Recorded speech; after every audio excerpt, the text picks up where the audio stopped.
The highway leading into Ottawa was dark and quiet, cut through dense pine forests dusting under a fresh layer of summer rain. The nation's capital was a city defined by grand Gothic architecture, silent corridors of power, and polished political facades. Beneath the illuminated peace of Parliament Hill, behind closed doors in the historic brick brownstones of Sandy Hill, and the diplomatic enclave of Rockcliffe Park, high-stakes decisions were made in secret, and even deeper personal secrets were kept buried. I picked up an executive sedan from the downtown station. As the clock struck 1 in the morning, my phone vibrated on the dash with a top-tier encrypted dispatch. Pick up Evelyn near the Rideau Canal lock station. Route to a private residence in Gatineau. The locks of the Rideau Canal were quiet at this hour, the dark water reflecting the ambient orange lights of the city. Standing on the stone pathway near the water's edge, sheltered under a dark trench coat, was Evelyn. She was in her late 30s, possessing sharp, refined features, high cheekbones, and striking blue eyes that reflected a dangerous mix of ambition and heavy exhaustion. As an insider navigating the highest corridors of government, she exuded an effortless authority, but tonight her sharp posture carried a subtle, desperate need for escape. I pulled up to the stone walkway and stepped out to open her door. The cool night air carried the delicate scents of sweet bergamot, rain, and expensive leather as she stepped inside. "Good evening, Evelyn. Heading across the river to Gatineau?" I asked softly, taking her coat as she settled into the front passenger seat. "Good evening, Leo," she replied, her voice smooth and measured, yet edged with a quiet tremor of relief. "Yes, and please take the long route through the parkway. I'm in no rush to get back." As I steered the sedan onto the winding Ottawa River Parkway, the city lights faded behind us, replaced by the dense silhouette of trees and the soft, steady patter of rain against the windshield. The interior of the car was warm, creating an intimate, isolated world away from the pressures of Parliament. "You have a very grounding presence, Leo," Evelyn remarked, her blue eyes fixing on me as I handled the winding turns of the dark road. In my world, everyone is constantly calculating their next move, trying to gain leverage. It's exhausting to always be on guard.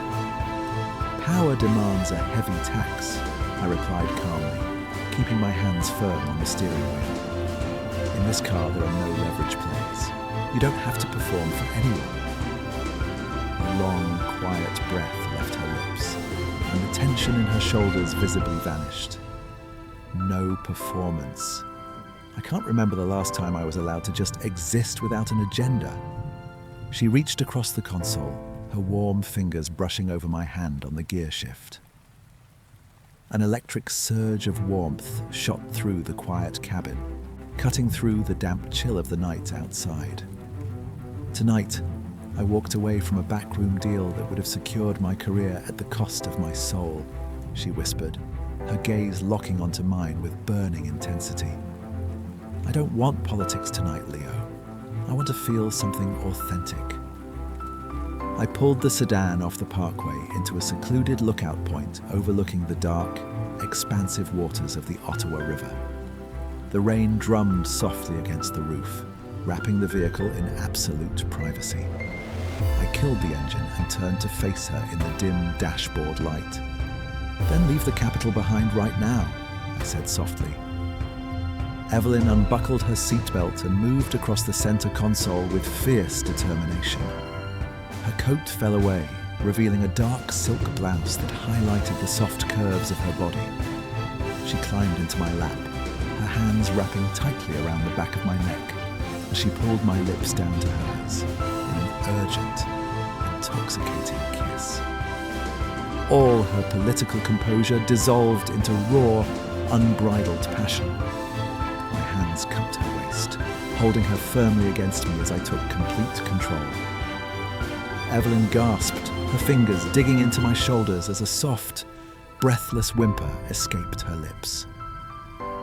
I shifted her position, unbuttoning her blouse as her skin radiated heat against the cool interior air. When I entered her, she arched her back, letting out a deep, passionate cry that echoed softly against the fogged windows. I moved with a heavy, steady, unyielding rhythm, driving us both higher with every second.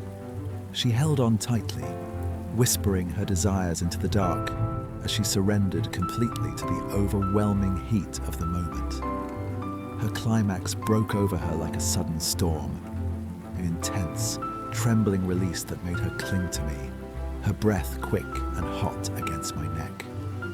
I held her tight, driving deep one last time as my own release surged through me, anchoring us together in the quiet sanctuary of the car.